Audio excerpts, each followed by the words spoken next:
penjelasan model bisnis usaha yang dilakukan oleh Kaisang sehingga dia terlihat banyak uang untuk beli banyak perusahaan.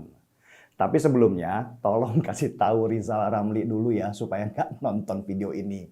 Takutnya dia pingsan karena ternyata ilmu ekonominya udah jadul dan ketinggalan jauh banget.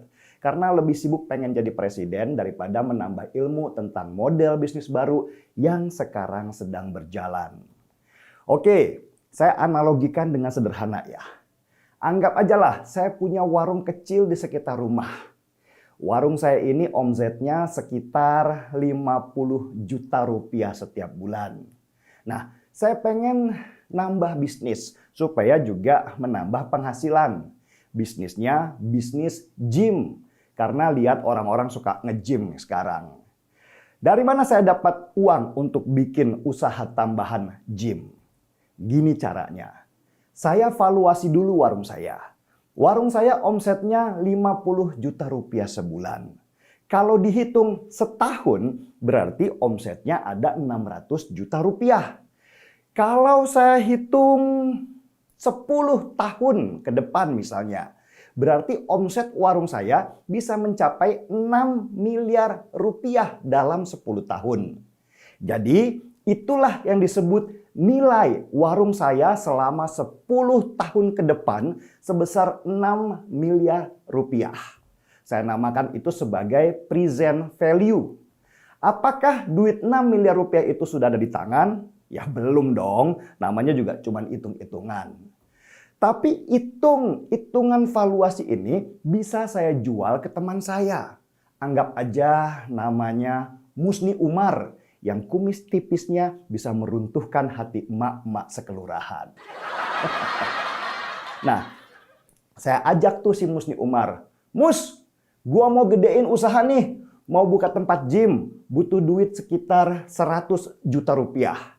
Gua kasih lu 5% saham gua yang nilai kedepannya nanti sekitar 6 miliar rupiah. Si Musni setuju. Dan begitulah sekarang. Saya punya warung dan punya gym.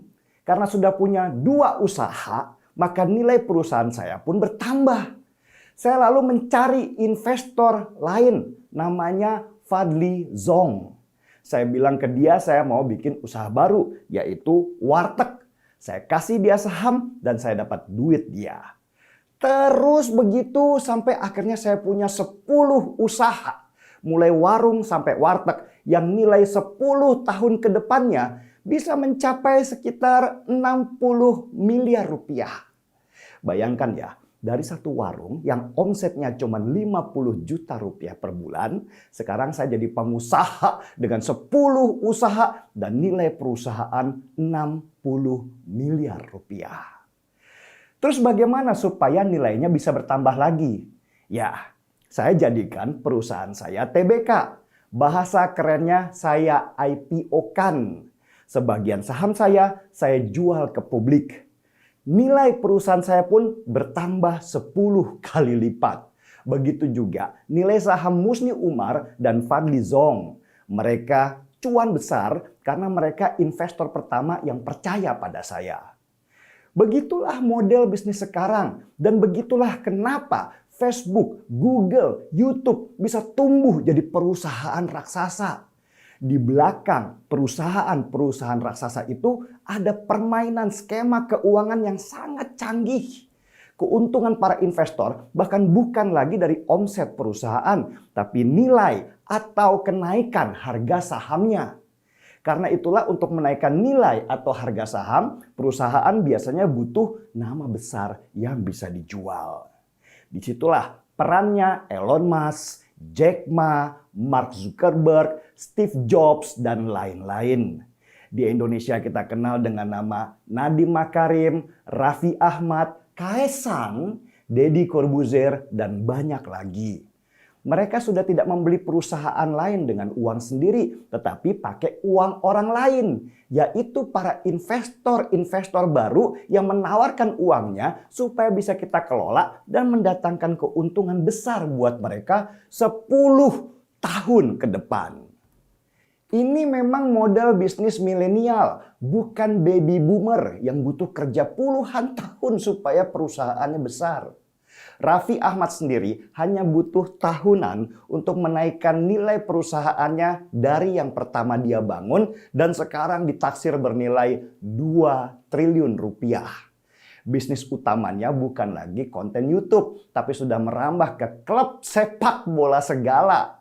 Raffi dan Kaesang bukan pelihara tuyul atau jadi babi ngepet supaya kaya dan bisa beli banyak perusahaan. Di belakang layar mereka ada orang-orang keuangan yang jago memainkan angka dan nilai kepercayaan.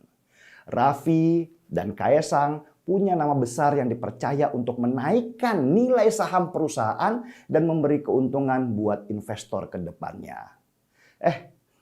Rizal Ramli udah pingsan.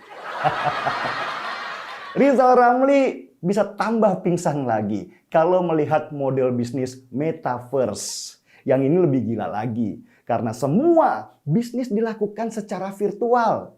Dunia metaverse sudah bukan lagi dunia nyata, tetapi sudah dunia virtual. Ada perusahaan bernama Decentraland membangun kota virtual di internet. Dia bahkan menjual tanah dunia virtualnya ke masyarakat. Harga tanah itu bisa meningkat nilainya 10 tahun kemudian, mirip dengan harga tanah di dunia nyata. Bahkan bisa lebih gila nilainya kalau membeli tanah virtual di samping rumah virtual yang dipunyai rapper Eminem misalnya. Harganya pasti naik terus karena di sana ada nilai kebanggaan sebagai tetangganya Eminem. Dan tambah pingsan lagi Rizal Ramli kalau dengar bisnis NFT atau non-fungible token. NFT ini adalah model berkas digital yang nggak bisa ditukar. Jadi misalnya begini nih, kita beli lukisan internetnya si Yahya Waloni.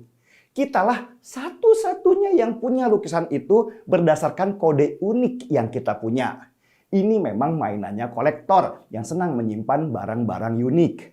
Tahu berapa nilai sebuah karya NFT ketika dibeli oleh kolektor? Gambar seekor monyet milik akun CryptoPunk saja terjual 21 miliar rupiah.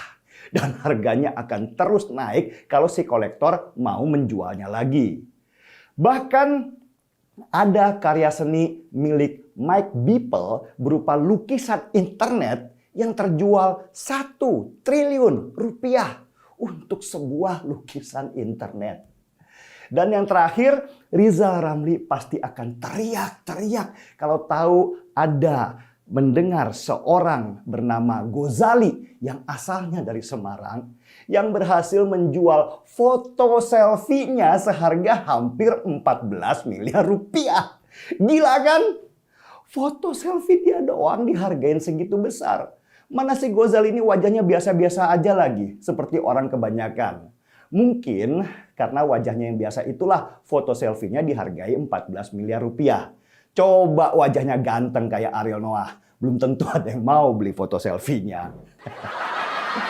Di era digital ini, model bisnis memang berkembang dan punya model aneh-aneh yang bahkan tidak terpikirkan. Tahun 1990-an, kita sudah aneh mendengar ada alamat di internet. Kita mungkin mikir, ngapain kita bikin alamat di internet? Kan kita sudah punya alamat rumah. Tapi ternyata sekarang sebuah perusahaan kalau nggak punya situs yang punya alamat, nggak akan ada yang percaya. Sebuah alamat di internet bahkan bisa berharga ratusan miliar rupiah kalau ada perusahaan yang pengen membelinya karena nama perusahaannya sama dengan nama alamatnya. Model bisnis macam-macam sekarang. Selain ada model valuasi, mereka juga ditunjang oleh model persepsi. Semakin bagus persepsi orang terhadap seorang tokoh, maka akan semakin naik nilai saham tokoh itu di perusahaannya.